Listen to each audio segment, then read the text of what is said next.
погас, а ты все слушаешь ночное облака.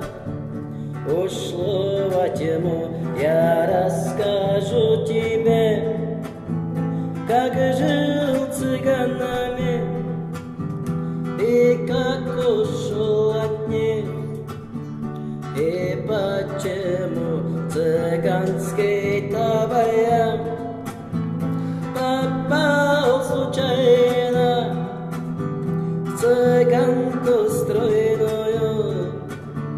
Влюбился я, но я не знал тогда про жизнь цыганскую, любви цыганской не понял.